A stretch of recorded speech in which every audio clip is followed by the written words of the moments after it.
آج میرا کراچی کا دورہ تھا جس میں سندھ حکومت کے ساتھ ہم نے جو صوبہ سندھ کے اندر وفاق کے ترقیاتی منصوبے ہیں ان کا جائزہ لیا اور صوبہ سندھ میں وفاقی حکومت تقریباً 80 ارب روپے سے زائد منصوبے اس وقت عمل کر رہی ہے تاکہ صوبہ سندھ کے اندر مختلف شعبوں میں ترقیاتی سرگرمیاں تیز کی جا سکیں اور بالخصوص جو صوبہ سندھ میں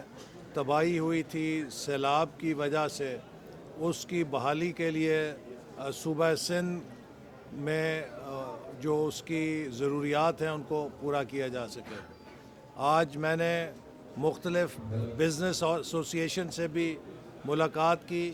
چونکہ وزیر اعظم شہباز شریف نے جو اڑان پاکستان کا پروگرام پیش کیا ہے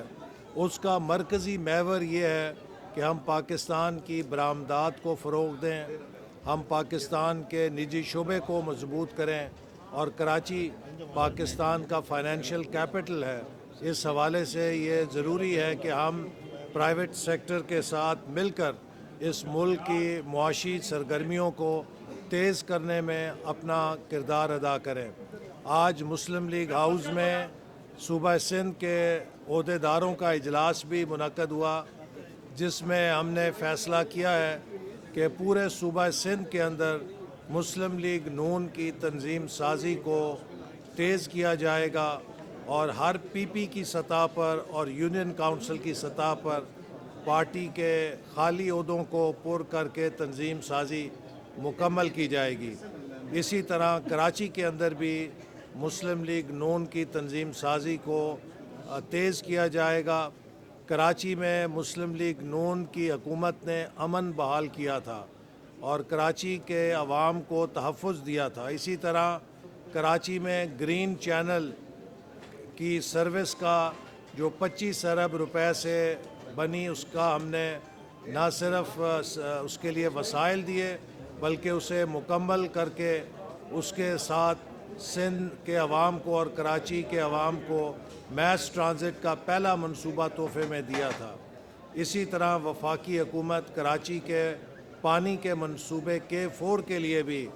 گراں قدر وسائل فراہم کر رہی ہے، اور اسی طرح آپ کو معلوم ہے کہ جو اس سے پہلے نواز شریف صاحب کی حکومت تھی اس میں انٹیریئر سندھ میں جو ہاری تھے انہیں زمینیں دی گئیں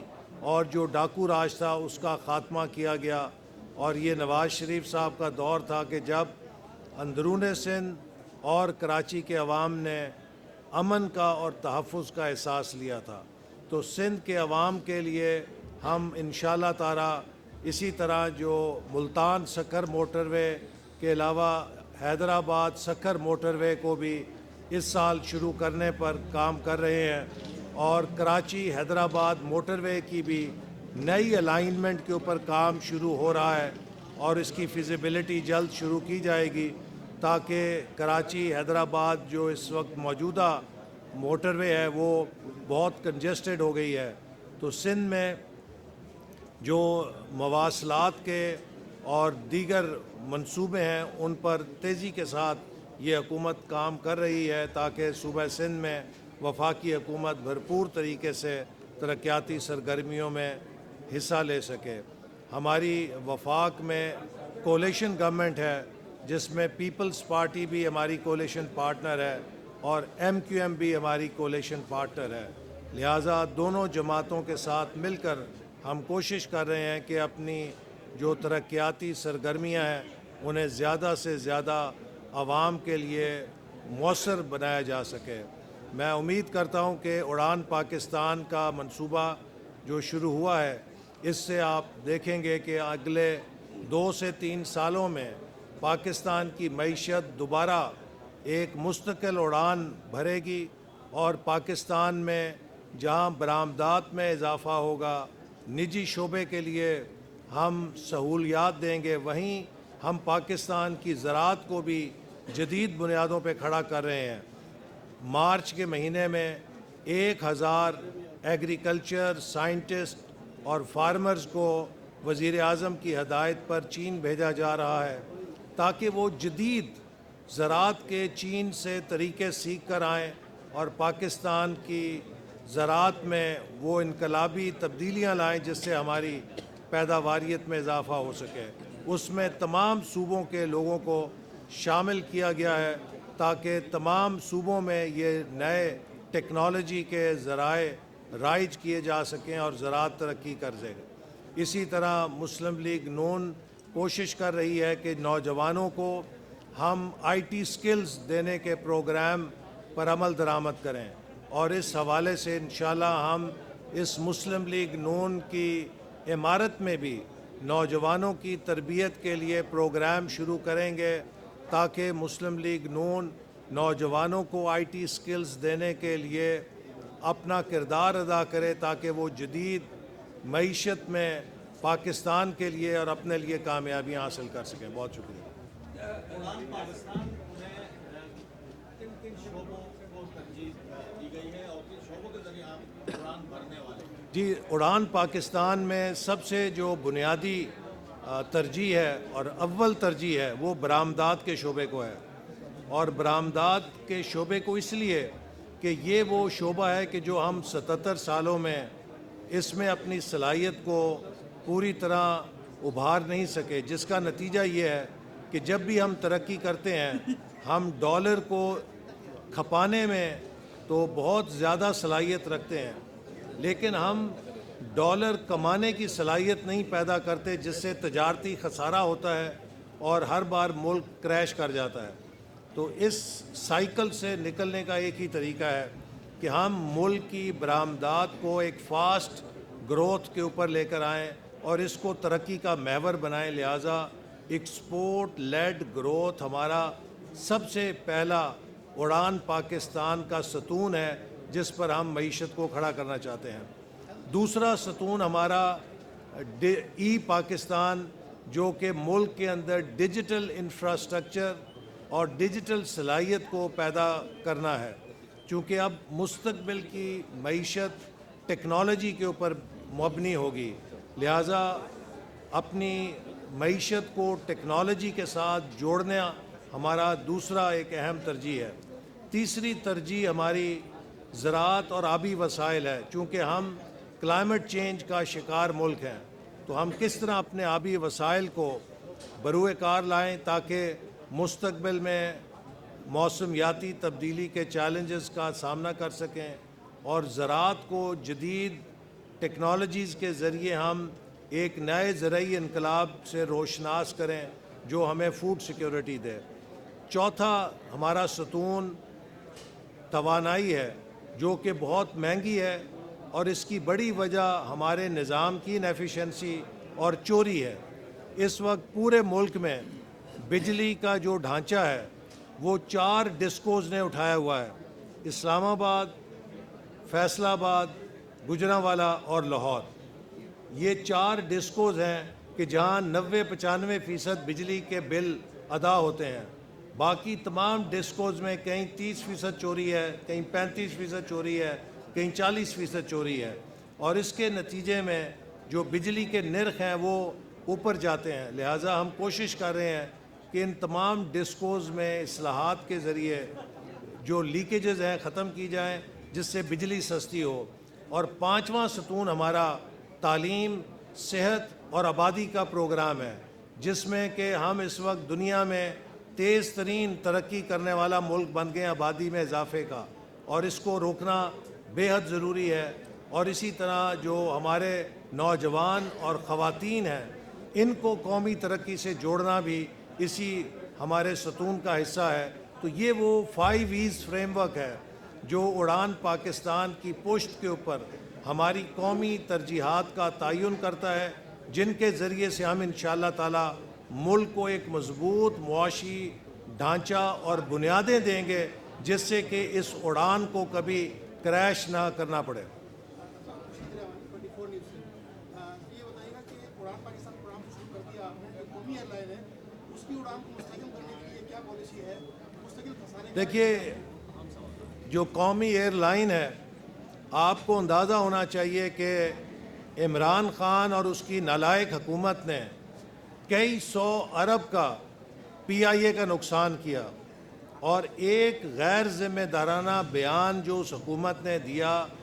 پائلٹس کے جعلی لائسنسوں کا، اس نے نہ صرف پی آئی اے کو کریش کیا بلکہ ہماری ہوا بازی کی صنعت کو کریش کر دیا۔ اور اب یہ ہماری محنت تھی، اس حکومت کی محنت ہے کہ جس کے نتیجے میں پی آئی اے کو یورپ میں دوبارہ پرواز کی اجازت مل گئی ہے،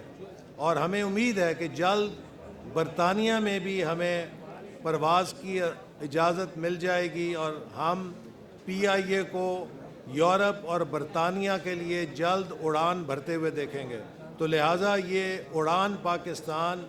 ہر شعبے کے اندر پاکستان کی اڑان کے لیے کام کرے گا۔ یہ بتائیے کہ آپ کہہ رہے ہیں کہ اپنے سندھ میں کراچی میں اپنے ترقیاتی پرانے منصوبے آپ دہراتے ہیں، پیپلز پارٹی آپ نے بیان کیا تھا کہ خوب نشتر برساتے کہ آپ زخمی ہو جاتے ہیں۔ دوسرا، آپ کراچی کے نوجوان کو نہ اور سندھ حکومت کرتی ہے نہ آپ کرتے ہیں، سی ایس ایس کا نتیجہ کراچی کے نوجوانوں کا زیرو آتا ہے، روتے ہیں پیٹتے ہیں، آپ کی حکومت ہے کچھ بھی نہیں ہوتا۔ جیسے انٹرمیڈیٹ میں کراچی کے لیے کراچی کے نوجوانوں کے لیے نہ آپ کرتے ہیں نہ سندھ حکومت کر رہی ہے، وہ کہاں جائے؟ یہ پرانے منصوبے تو میاں صاحب بھی گراتے ہیں کہ موٹر وے یہ بن گیا، کراچی کے نوجوانوں کو تو کچھ بھی نہیں مل رہا ہے۔ کیا کرنا ہے؟ چوری ڈکیتی پہلے بنا دیا ان کو، چوڑا مولا کاڑا، آپ تینوں مل کر آپ ہیں ان لوگوں کے لیے کیا کر رہے ہیں؟ اگلی دفعہ انشاءاللہ تعالی آپ سندھ سے مسلم لیگ نون کو کامیاب کریں تو آپ کو پتہ لگ جائے گا فرق کہ مسلم لیگ نون کا اور دوسروں کا کیا فرق ہے۔ اچھا، میرا سوال آپ سے یہ ہے کہ یہ بتائیے کہ سندھ سے یا کراچی سے مسلم لیگ نون جو ہے کب اڑان بھرے گی؟ کیونکہ جب بھی مرکز سے لوگ آتے ہیں وہ یہاں چکنی چڑی باتیں کرتے ہیں، 4 کارکن اکٹھے ہوتے ہیں اور پھر وہ چلے جاتے ہیں، کوئی پرسانے حال نہیں۔ صدر کون ہے سندھ کا، جنرل سیکرٹری کون ہے، کراچی کی تنظیم کہاں ہے، کوئی نظر نہیں آتا، کوئی نظم و ضبط کچھ بتائیں۔ جی دیکھیے، اسی لیے آج یہ جو اجلاس ہم نے کیا ہے اسی لیے کیا ہے، آج ہم نے مسلم لیگ نون کی تنظیم کو بشیر میمن صاحب کی صدارت میں ٹاسک دیا ہے کہ مسلم لیگ نون کے تمام سطح کے اوپر عہدے اور تنظیم سازی مکمل کرنے کے لیے فوری طور پہ وہ کام شروع کریں۔ ضلع کی، صوبے کی، صوبائی اسمبلی کے سطح کی اور یونین کونسل کی سطح کی تنظیمیں مکمل کی جائیں، اور میں بھی انشاءاللہ تعالی ہر مہینے آ کر یہاں پر نگرانی کروں گا اور جائزہ اجلاس لیں گے، اور ہم نے مسلم لیگ نون کو جب بھی اگلا انتخاب ہوگا، چاہے 2 سال کو ہو چاہے 4 سال کو ہو، اس میں ایک مضبوط قوت کے طور پہ کھڑا کرنا ہے۔ تو اس بارے میں آج ہم نے تفصیل سے بات کی ہے۔ یہ بتائیے گا کہ مسلم لیگ نون اور پاکستان پیپلز پارٹی میں اختلافات کی باتیں چل رہی ہیں، آپ جو ہے وہ کہہ رہے ہیں کہ آپ لوگوں کے درمیان کچھ نہیں ہے، لیکن شادی ملی نے کل اشتہار جاری کیا، انہوں نے اپنے تحفظات کا اعلان کیا، سنا ہے میں نے وہ کہ آپ قیام عمل میں لا رہے ہیں کا، اس میں ان کو تحفظات ہے، کینال میں ان کو تحفظات ہے، یہ تحفظات اسی میں ملا کے کیا مسلم لیگ اگر کامیاب نہیں ہوگی تو کراچی کے نوجوانوں کو آپ ریلیف نہیں دیں گے، کچھ بھی نہیں دیں گے؟ آپ نے سوال پور کر کے نہیں دیکھیے، نہیں گزارش یہ ہے کہ جو نہیں یہ مسلم لیگ نون کے نہیں میری جان ایک منٹ ایک کر لینے نا۔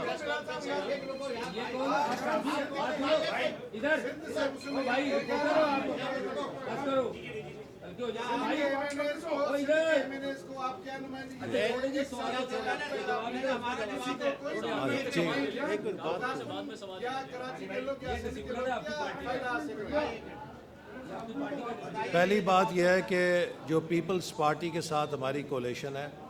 اور اس کی بنیاد اس مفاہمت پر ہے جو ملک کے لیے محترمہ بے نظیر بھٹو صاحبہ اور نواز شریف صاحب نے مساق جمہوریت پہ کی تھی۔ کسی بھی کولیشن کے اندر آپس میں ہلکی پھلکی موسیقی ہوتی ہے، یہ ہلکی پھلکی موسیقی گھروں کے اندر بھی ہوتی ہے، یہ خاندانوں کے اندر بھی ہوتی ہے، لیکن اس کا یہ مطلب نہیں ہے کہ رشتے ٹوٹ جاتے ہیں۔ مسلم لیگ نون اور اس کے حلیفوں کے درمیان ایک مستقل مشاورت کا عمل قائم ہے، جس میں جو بھی کسی فریق کی شکایات ہیں انہیں رفع کرنے کا میکنزم موجود ہے، جس کی ذمہ داری وزیر اعظم نے جناب نائب وزیر اعظم اسحاق ڈار صاحب کو دی ہوئی ہے۔ لہٰذا کوئی ایسا مسئلہ نہیں ہے کہ جس کو ہم کہیں کہ کوئی بہت ہی میک اور بریک مسئلہ ہے۔ یہ چیزیں اگر کوئی شکایات ہوتی ہیں ان کا بروقت نوٹس لیا جاتا ہے اور انہیں رفع کیا جاتا ہے۔ باقی آپ نے یہ کہا کہ دیکھیے مسلم لیگ نون کے پاس اگر یہ جو آپ جتنی باتیں کر رہے ہیں یہ صوبائی حکومت کا مینڈیٹ ہے، اور اب جو وفاقی حکومت ہے اس پر پابندی ہے کہ وہ NEC کی پابندی ہے کہ وہ صوبائی امور میں وفاقی فنڈ استعمال نہیں کر سکتی۔ لہٰذا جو صوبائی حکومت ہے اس کا اپنا دائرہ اختیار ہے اور جو وفاقی حکومت ہے اس کا اپنا دائرہ اختیار ہے۔ صوبائی حکومت وفاقی حکومت کے کام نہیں کر سکتی اور وفاقی حکومت جو ہے صوبائی حکومت کے کام نہیں کر سکتی۔ سر اقبال صاحب، ولید جیو نیوز سے یہ فرمائیے گا، ہم نے دیکھا ہے ہمیشہ اسٹیبلشمنٹ نے استعمال کیا ہے سیاستدانوں کو، بھٹو کو تختہ دار پر پہنچایا، اس کے بعد ضیاء الحق صاحب آئے تب بھی اسٹیبلشمنٹ کا کردار رہا سیاست میں، نواز شریف استعمال ہوتے رہے، محترمہ بے نظیر بھٹو استعمال ہوتی رہی انہی اسٹیبلشمنٹ کے کارندوں کے ہاتھوں۔ اس کے بعد پھر انہوں نے عمران خان کو استعمال کیا اور اب یوں لگتا ہے جیسے شاید وہ موجودہ سیاستدانوں کو استعمال کر رہے ہیں عمران خان کے خلاف۔ کیا تمام سیاستدان ایک ٹیبل پر نہیں بیٹھیں گے اور یہ فیصلہ نہیں کریں گے کہ جو اسٹیبلشمنٹ ہمیں 70 سالوں سے استعمال کرتی ہوئی آ رہی ہے ہمیں ان کے خلاف متحد ہونا ہے؟ دیکھیے میں سمجھتا ہوں کہ آج پاکستان کے 3 ستون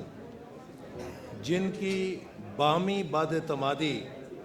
ہمیشہ پاکستان میں کوئی نہ کوئی سیاسی بحران پیدا کرتی رہی، ان تینوں ستونوں میں اس بات کا احساس موجود ہے کہ اگر ہم نے ملک کو ان بحرانوں سے نکالنا ہے اور ان خطرات کا سامنا کرنا ہے کہ جو ہمارے خطے پر منڈلا رہے ہیں، تو ہمیں ایک یکجہتی اور مشترکہ کوشش کے ذریعے ہی ملک کو وہ امن استحکام دینا ہے کہ جس کا کوئی پاکستان کا دشمن فائدہ نہ اٹھا سکے۔ اسٹیبلشمنٹ نے جو 2018 میں تجربہ کیا تھا اس کے نتائج بھی آ چکے ہیں، اور اس نے ملک کا جتنا نقصان کیا ہے میں سمجھتا ہوں کہ وہ شاید کسی بھی لحاظ سے 1971 سے کم سانحہ نہیں ہے کہ ایک ہنستا بستا ملک اور تیزی سے معیشت جو ترقی کر رہی تھی اس کو کریش کر دیا گیا۔ آج عمران خان صاحب سیاسی قیدی نہیں ہیں، وہ خود اپنے پیمانوں کے قیدی ہیں۔ وہ سب سے کہتے تھے رسیدیں دکھاؤ، جب ان کی رسیدوں کی باری آئی تو ان کی رسیدیں نقلی اور جعلی نکلیں۔ انہوں نے جو تحفے لیے تھے وہ نقلی اور جعلی رسیدوں پر سستے بیچ کے اس سے جیب گرم کی۔ دنیا میں کہیں نہیں ہوتا کہ وزیر اعظم کا تحفہ سستا ہو اور اس کے باڈی گارڈ اور سٹاف کا تحفہ مہنگا ہو۔ تو جو رسیدیں ان کے سٹاف کی ہیں وہ مہنگے تحائف کی ہیں اور جو ان کی رسیدیں ہیں وہ سستی نکلیں۔ اسی طرح جب ان سے کہا گیا کہ 50 ارب روپیہ جو آپ نے القادر ٹرسٹ کے کیس میں برطانیہ نے پاکستان کو لوٹایا وہ ایک اپنے ذاتی دوست کے اکاؤنٹ میں کیسے جمع کرایا، اس کی رسید پیش کریں، کس بنیاد پہ وہ ٹرانسفر کیا، وہ رسید پیش کرنے سے قاصر ہیں۔ تو آج وہ اسی استدلال کے قیدی ہیں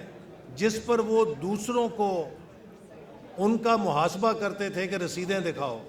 جب اپنی رسیدیں دکھانے کی باری آئی ہے تو وہ کلین بولڈ ہو گئے ہیں۔ آج ہم بھی کہتے ہیں کہ جناب آپ رسیدیں دکھا دیں تو آپ کے کیسز ختم ہو جائیں گے، لیکن ان کے پاس کسی چیز کی کوئی رسید موجود نہیں ہے۔ اس لیے ملک کے اندر نہ اسٹیبلشمنٹ سیاستدانوں کو استعمال کر رہی ہے، نہ سیاستدان اسٹیبلشمنٹ کو استعمال کر رہے ہیں، اور نہ کوئی عدلیہ کو استعمال کر رہا ہے۔ سیاستدان، عدلیہ اور اسٹیبلشمنٹ سب اپنے تجربات سے سیکھ چکے ہیں اور سب کو اس بات کا احساس ہے کہ اس وقت ملک کے جو معاشی چیلنج ہیں اور جو ملک کے ارد ہوا اس وقت گرد اس کی انوائرمنٹ میں جیو پولیٹکس کے چیلنج ہیں، ان کا تقاضا ہے کہ پاکستان میں ہر قیمت پہ استحکام رکھا جائے۔ مجھے آپ بتائیں کہ پی ٹی آئی نے پاکستان میں کتنے جلسے کیے ہیں، کبھی کسی نے اس پر پھول بھی نہیں پھینکا تھا، لیکن جب 9 مئی کو انہوں نے فوجی تنصیبات پہ حملے کیے تو اس کے بعد انہوں نے اپنی سیاست کا طرز بدل دیا۔ امریکہ میں پینٹاگون پر کوئی حملہ کرے تو اسے سیاسی احتجاج کہہ کر کوئی مٹی نہیں ڈالے گا۔ برطانیہ، جرمنی، فرانس میں اگر کوئی فوج کی تنصیبات پہ حملہ کرے تو کوئی جمہوریت اسے سیاسی احتجاج کہہ کے درگزر نہیں کرے گی۔ تو کوئی بھی ملک اس کی ریڈ لائن ہوتی ہے کہ آپ اس کے دفاعی اداروں کا احترام کریں۔ پی ٹی آئی نے اس ریڈ لائن کو اگر کراس کیا ہے تو اسے جواب بھی دینا پڑے گا اور اس کے لیے قانون کا سامنا بھی کرنا پڑے گا۔ تو کوئی نہ اسٹیبلشمنٹ نہ سیاستدان کا گٹھ جوڑ ہے، پی ٹی آئی صرف اپنے کیے ہوئے کا انجام بھگت رہی ہے۔ مسلم لیگ نون اور پیپلز پارٹی سے زیادہ اسٹیبلشمنٹ نے کبھی اسٹیبلشمنٹ سے کسی نے زیادہ جنگ نہیں لڑی۔ پیپلز پارٹی کی بھی تاریخ ہے اور ہماری بھی تاریخ ہے،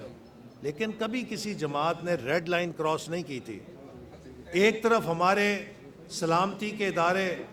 دشمنوں سے اور دہشت گردوں کے مقابلے میں اپنا لہو بہا رہے ہیں، شہید ہو رہے ہیں، اور دوسری طرف P T I social media سے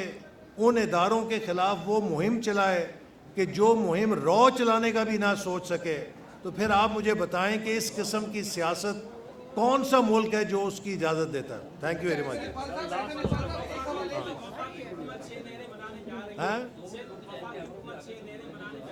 کیا بنانے جا رہی ہے؟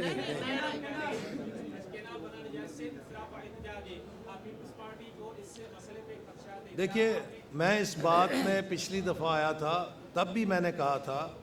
کہ آئین کے اندر ایک بہت فل پروف نظام موجود ہے کہ کوئی صوبہ کسی دوسرے صوبے کا پانی استعمال نہیں کر سکتا، اور اس نظام کے ہوتے ہوئے 1% بھی امکان نہیں ہے کہ کوئی صوبہ سندھ کا پانی لے جائے یا اس میں کمی کر سکے۔ لہٰذا یہ سب بے بنیاد وسوسے ہیں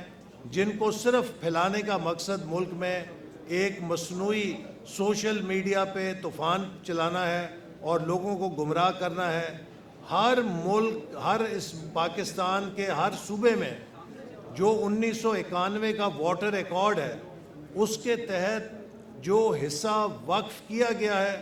اس کی ہر قیمت پہ حفاظت بھی کی جائے گی اور اس کو یقینی بھی بنایا جائے گا۔ Thank you very much.